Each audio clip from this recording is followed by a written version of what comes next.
Olá, sejam bem-vindos à aula 9 do treinamento para competição de robótica. Meu nome é Gabriel Medeiros e eu faço engenharia mecatrônica. Essa aula será sobre controle PID, onde eu vou mostrar a definição desse tipo de controle, bem como a implementação e as suas vantagens. Antes de explicar definitivamente o que é um controle PID, é importante entender de forma básica como funciona um diagrama de controle. O processo é o que a gente quer controlar, que compreende a planta e o elemento final de controle, EFC.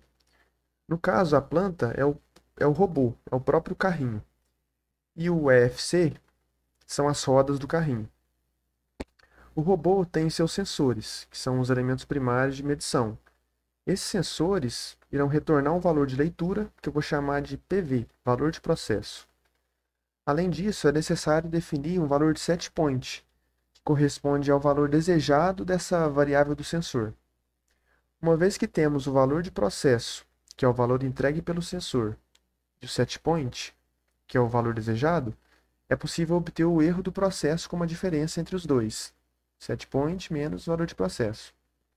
Já o controlador é responsável por receber esse erro e efetuar cálculos com ele, retornando uma variável manipulada MV, em função do erro. Essa variável manipulada será a própria variável aplicada no processo, ou seja, a própria velocidade aplicada às rodas do carrinho. Ainda antes de definir o controle PID, aqui é apenas uma revisão do controlador mais simples que existe, o controlador on-off, baseado num sistema liga-desliga, ou seja, uma lógica binária. Quando o valor de processo está abaixo do set point, a ação é ativada, e quando está acima, a ação é desativada. Ou seja, nesse tipo de controle, aplicado no carrinho, por exemplo, nós mesmos definimos os valores de velocidade das rodas, com base na ação em que o carrinho está, na parte do circuito em que o carrinho está.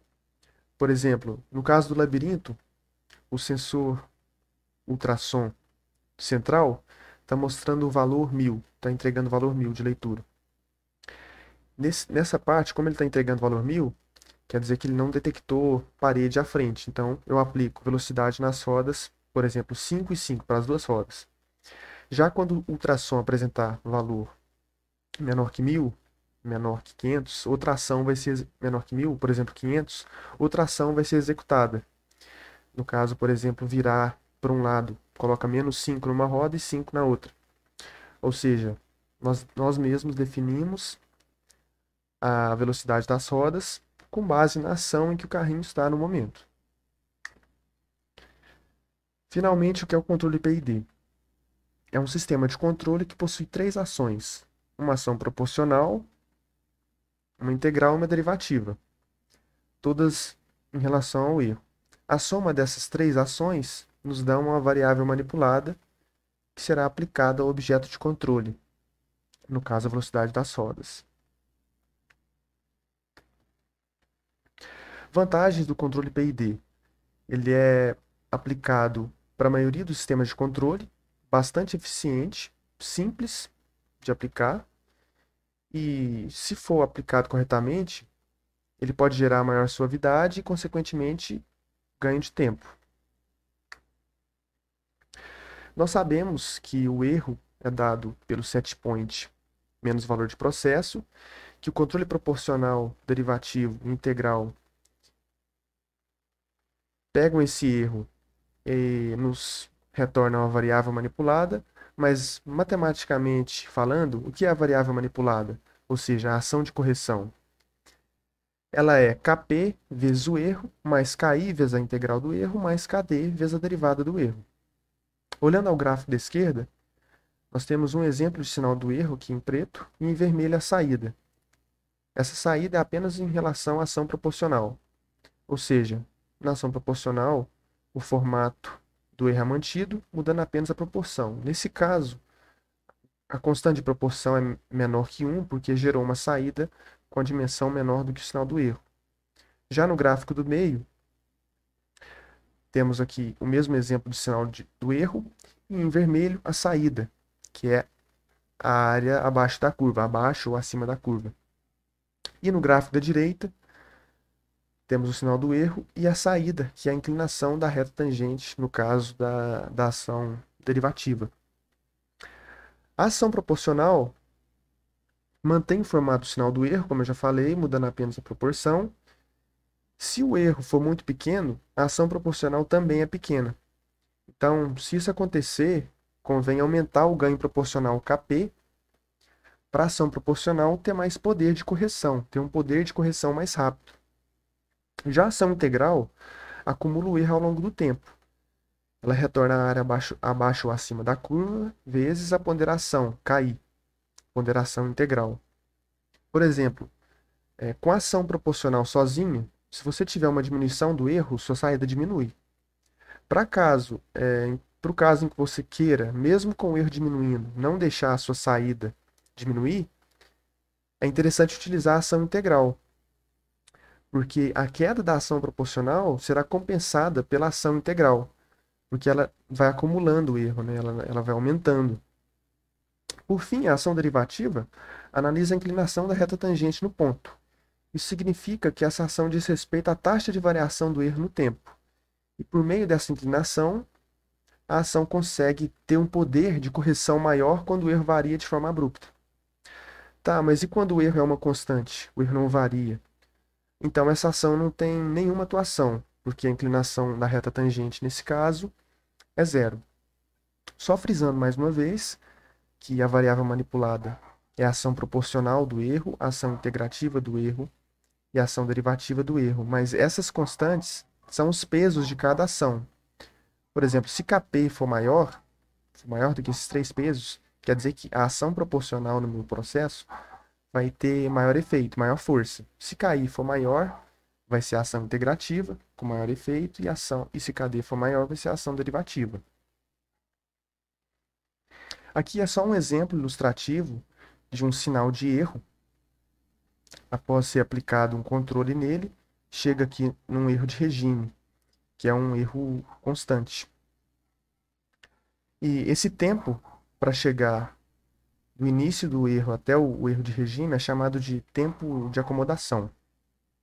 Complementando sobre a ação proporcional, essa ação sozinha não é capaz de corrigir aquele erro de regime que eu comentei anteriormente. Enquanto que a ação integral, ela é sim capaz de corrigir esse erro de regime, mas em contrapartida pode tornar o sistema mais lento. Exatamente por causa dessa dependência com a acumulação do erro.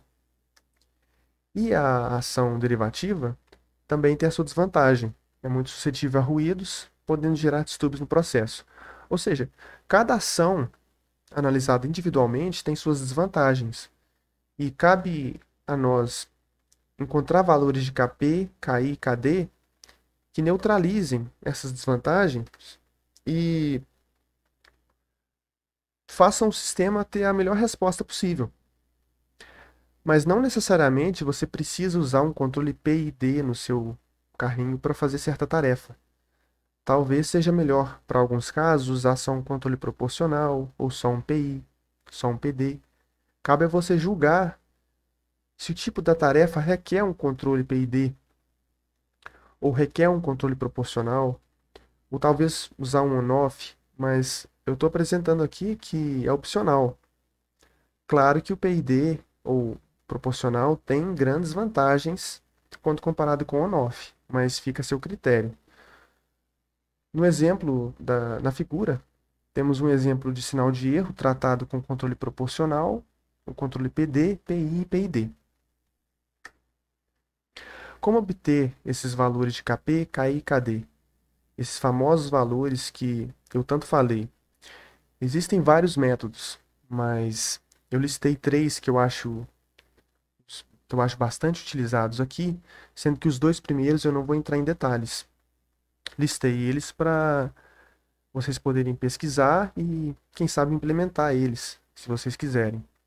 O que eu usei no exemplo que eu vou mostrar no final da aula é o método de tentativa e erro, que corresponde ao método mais simples.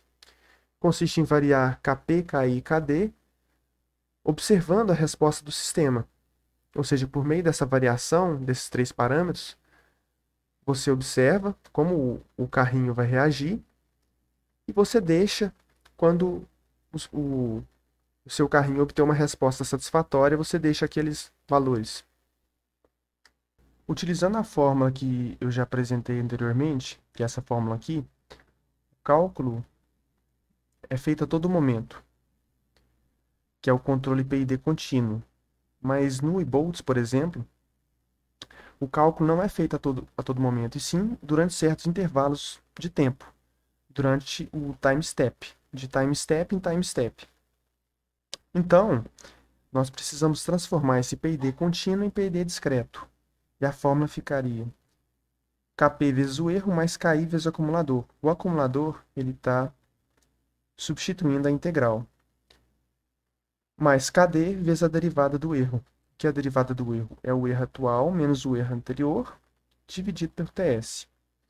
Esse acumulador da integral, ele receberá o acumulador anterior, né, mais a acumulação atual que ele está fazendo. Olhando aqui para esse gráfico à direita, a área abaixo de uma curva pode ser aproximada por meio da soma da área de pequenos retângulos. É exatamente esse princípio que é utilizado para a simulação desse cálculo integral aqui. Então, a área vai ser a área anterior, ou seja, a área que eu já acumulei anteriormente, mais a área atual. Como que eu calculo essa área atual? Vai ser o erro atual mais o erro anterior dividido por 2, ou seja, eu pego um retângulo desse pela metade e divido por essa pequena base, e multiplico por essa pequena base. A área do retângulo é base vezes a altura, então Ts vezes a altura da metade do retângulo. Assim eu consigo aproximar de forma satisfatória a ação integral. Aqui é apenas um pseudocódigo para simplificar tudo que foi dito até agora, aqueles cálculos de integral, tudo em forma de pseudocódigo, representando o algoritmo básico do PID. A primeira coisa a se fazer é inicializar o erro como zero e o acumulador como zero, porque antes do loop eu ainda não fiz nenhuma acumulação, e depois definir Kp, Ki, Kd e Ts. Lembrando que Ts você pode deixar como o próprio time step da simulação. E no laço principal, você precisa atualizar as entradas a todo momento, definir que o erro anterior vai receber o erro, informar a fórmula do erro, que é o setPoint menos o valor de processo, e fazer o cálculo do acumulador e da saída, conforme está aqui no controle PID discreto. Além de atualizar a saída, né, que é a velocidade das rodas. Porém, se nós deixarmos só isso, o controlador pode apresentar um problema depois de certo tempo. A ação das rodas, a velocidade das rodas ela tem um limite. Ela não pode ser tão grande quanto você queira. Então, é preciso definir um limite de saturação para que essa velocidade não ultrapasse esse limite. Por quê? Porque quando ela ultrapassar, pode acontecer de o sistema oscilar, o carrinho trepidar, ou então gerar uma resposta lenta. Então, esse problema é chamado de wind-up, e ele é causado pela ação integral. Por quê? Porque o acumulador, ele nunca para de acumular se você não fizer nada. E como a ação de acumulação aumenta, a variável manipulada U também aumenta. Isso pode aumentar a velocidade das rodas do carrinho sem parar, só aumentando. E isso gera o problema de wind-up, que é a saturação. Como corrigir isso? Existem dois métodos, o método Back Calculation Tracking e o método da integração condicional. Vou apresentar aqui os dois. O que é o método Back Calculation Tracking? Quando a saída do atuador satura, que é a velocidade das rodas, o termo integral é recalculado de forma que seu valor permaneça no valor limite do atuador. Ou seja, vamos para cá. O acumulador está sendo calculado normalmente e a saída também, igual nós vimos no pseudocódigo. Mas se a saída, se a variável manipulada for maior que um valor de saturação, aí eu vou descontar no acumulador o valor que passou na acumulação em relação à saturação. E ainda vou afirmar que a saída vai receber a saída de saturação. Dessa forma, nós vamos limitar que a saída, que a saída U aqui, que é a variável manipulada, nunca seja maior do que a variável de saturação, que ela sempre seja igual ou menor. Claro, ela vai passar um pouquinho para chegar nesse if, mas assim que ela passar, imediatamente eu já vou descontar o acumulador, eu vou diminuir o acumulador, e isso aqui é como um limite. A variável de saída vai receber o valor de saturação. Esse é o método de Back Calculation Tracking. E o que é essa saturação? Saturação é o limite da velocidade das rodas. Eu aconselho vocês deixarem como 10, que é o valor padrão que está no carrinho do eBoltz. E a integração condicional funciona da seguinte forma. A ação integral é suspensa quando o sinal de erro for grande e ou quando há saturação da variável manipulada. Então, eu só calculo o acumulador quando quando a minha saída for menor que a saturação e quando o meu erro for menor que um erro grande. Esse erro grande você precisa definir ele. O que é um erro grande? Você pode definir de forma empírica. E depois, normalmente, você calcula a saída. Dessa forma, quando a saída ultrapassar a saturação, não vai ser mais calculado o acumulador. Então, o acumulador vai permanecer no último valor, vai parar de acumular. Agora eu vou apresentar um exemplo que eu fiz no eBoltz, que consiste no robô seguir um alvo. E para seguir esse alvo, ele exerce basicamente 3 tarefas: a tarefa de alinhamento, de avanço e a tarefa de paragem. Aqui está a arena com o robô e o alvo, e a tarefa é fazer o robô chegar até o alvo. E quando isso acontecer, ele deve parar lá em cima. Eu fiz usando o controlador on-off e depois usando o controlador PID para observar a diferença. Primeiro, eu coletei posição e orientação do robô e posição do alvo, por meio de funções que a supervisor.h fornece. Não vou entrar em detalhes como eu fiz isso, porque o foco aqui é o controlador. Tendo a posição do robô e do alvo, por meio da diferença dessas posições em x, eu coleto a distância em x, que é essa aqui, entre o robô e o alvo. A mesma coisa para a distância em z. E o ângulo entre o robô e o alvo é o inverso da tangente, que pode ser calculado usando a tan2 passando como parâmetro as distâncias z ou em x. E a distância entre os dois, que é a hipotenusa, é a raiz de x ao quadrado mais z ao quadrado. O erro eu considerei como o ângulo de orientação do próprio robô menos o ângulo entre o robô e o alvo. De modo que quando o ângulo do robô estiver igual ao ângulo entre os dois, é porque o robô está alinhado com o alvo. E o erro é zero. A lógica é baseada em um sistema de duas condições. Quando o robô tiver chegado, é porque a distância está menor que 0,1. Ele já está lá perto do alvo, bem próximo do alvo. E quando não tiver chegado, aí eu vou dividir a ação em duas. A ação de alinhamento, para quando ele não estiver alinhado, e a ação de avanço, para quando ele estiver alinhado. Como eu descubro se ele está alinhado ou não? Eu vejo se o módulo do erro... Por que o módulo? Porque o erro pode dar negativo ou positivo, dependendo se eu posiciono o alvo à direita ou à esquerda do robô. Se o módulo do erro for maior que 0,05 radianos, quer dizer que ele não está alinhado, então eu vou ter que alinhar. Aí tem a condição para o erro maior que zero e para o erro menor que zero. Isso aqui só muda se ele vai virar para a direita ou para a esquerda. E quando esse erro for menor que 0,05 radianos, é um erro aceitável, né? É um valor aceitável para eu dizer que ele está alinhado. Então eu vou avançar. Vocês podem observar na simulação que o carrinho, durante o processo, ele vibra bastante.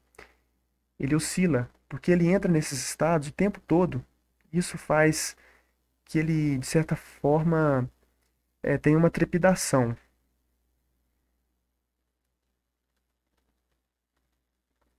Vou acelerar a simulação. Então, vocês podem ver um comportamento bem oscilatório do carrinho até chegar lá.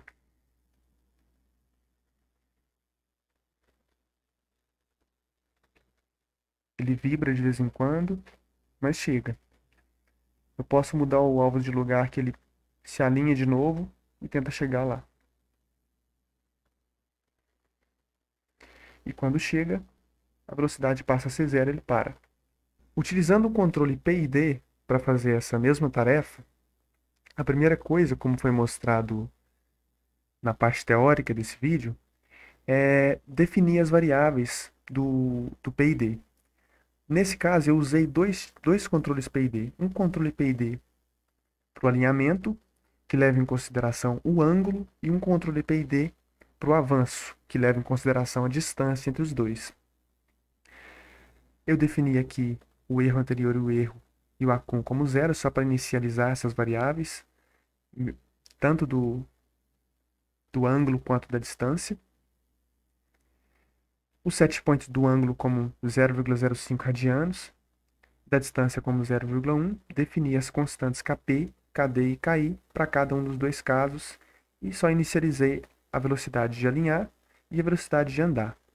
Então aqui estão os parâmetros do PID para o alinhamento e aqui estão os parâmetros do PID para o avanço.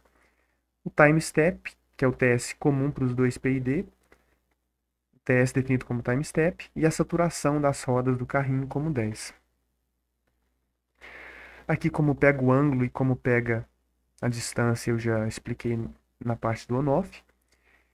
E como foi mostrado no pseudocódigo, o erro anterior deve receber o erro atual, e o erro atual do ângulo será o ângulo do robô menos o ângulo entre o robô e o alvo.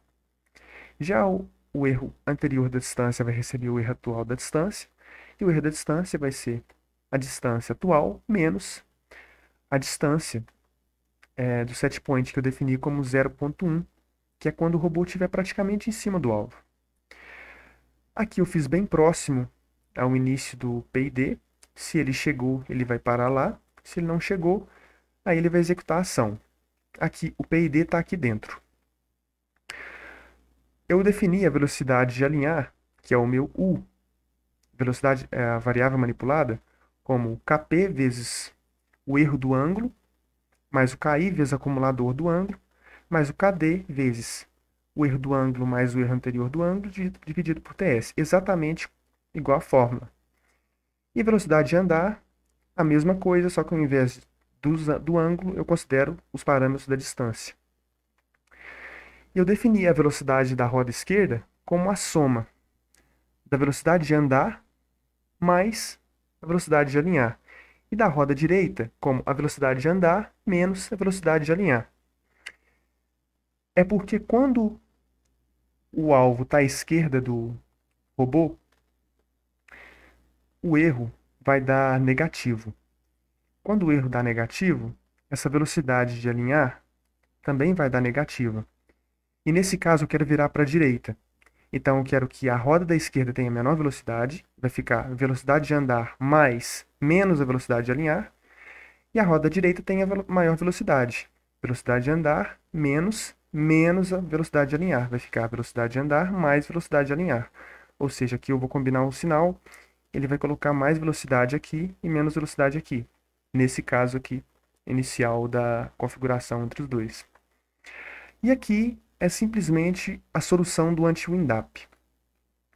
Se a saturação for maior que a minha velocidade na roda esquerda e for maior que a minha velocidade da roda direita, só nesse caso eu vou fazer a acumulação. Porque caso uma das minhas rodas ultrapasse a saturação, eu não quero acumular mais. Além de evitar essa acumulação, pode ser que, devido a um erro grande, a velocidade das rodas ultrapasse essa saturação. Então eu fiz uma segunda parte do anti-wind-up, que é o seguinte: se a velocidade das rodas for maior que se a velocidade da roda esquerda for maior que a saturação, eu defino ela como a saturação, para não ultrapassar. Ou se ela for menor que menos a saturação, eu defino como menos a saturação. E a mesma coisa para a roda direita. Dessa forma, as duas rodas não vão saturar. Aqui eu só defini a velocidade das rodas do motor como a esquerda e a variável da direita aqui. Vou simular, trocar o controlador primeiro.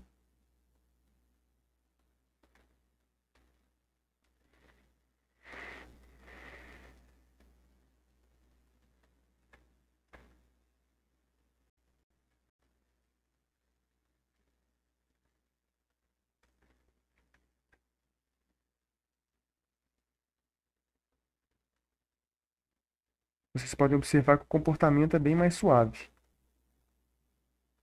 Não é mais, se entrar numa condição, apresenta uma certa velocidade, se entrar em outra condição, apresenta outra certa velocidade. Ele vai fazendo com maior suavidade. Aqui está bem mais lento a simulação por causa do vídeo, por causa da gravação da tela.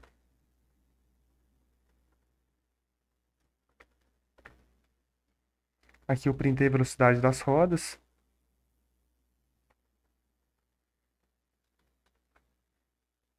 E é isso. Bom, por meio da implementação do problema utilizando o controlador on-off e controlador PID, foi possível observar a diferença no comportamento do carrinho entre os dois. No caso do on-off, a velocidade das rodas era atribuída manualmente na programação, para quando o robô atingisse certa condição, e o carrinho apresentou certa trepidação no segmento da trajetória. Isso aconteceu porque ele entrava em um estado, ele trocava de estados o tempo todo. Já utilizando o controle PID, onde a velocidade das rodas não era mais atribuída manualmente, e sim calculada pela ação proporcional, derivativa e integrativa, o segmento da trajetória foi bem mais suave. Nós não vamos trabalhar agora o segmento de linha e o labirinto utilizando PID, e sim na aula síncrona. Mas até lá, já vou deixar uma dica aqui, se vocês quiserem implementar, que para esse caso o erro pode ser feito como a leitura do sensor esquerdo menos a leitura do sensor direito. Por que isso?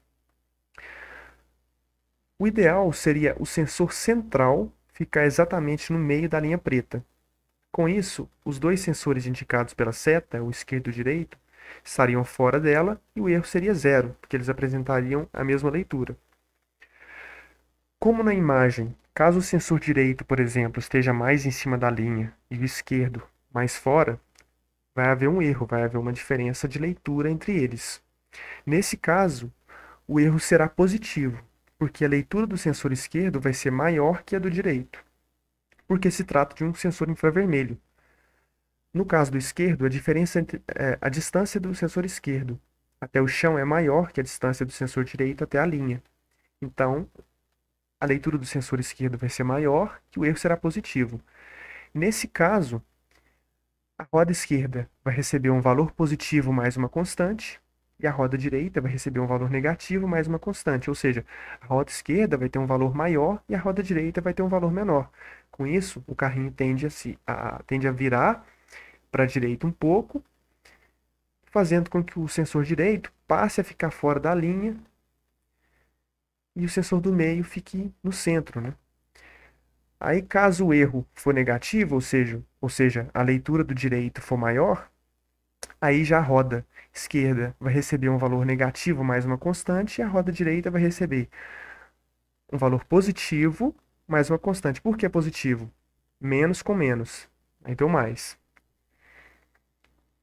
A ideia semelhante pode ser aplicada para a trajetória em labirinto, considerando o erro como a leitura do tração esquerdo menos a do direito. Pelos mesmos motivos, para o caso do segmento de linha, a roda esquerda seria a saída mais a constante e a roda direita seria menos a saída mais a constante.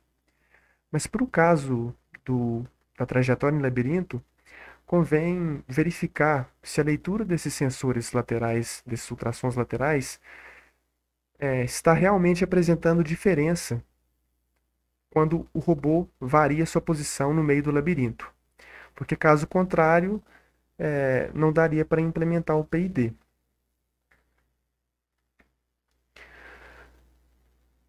Bom, nossa, por essa aula, né?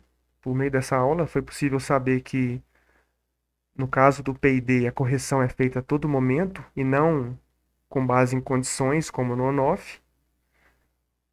Como no on-off, a saída não é atribuída manualmente, sim calculada por meio das ações. E é necessário obter valor de Kp, Ki e Kd para obter uma resposta satisfatória do sistema, gerando suavidade e ganho de tempo. Aqui estão as referências que eu utilizei para fazer essa aula e obrigado.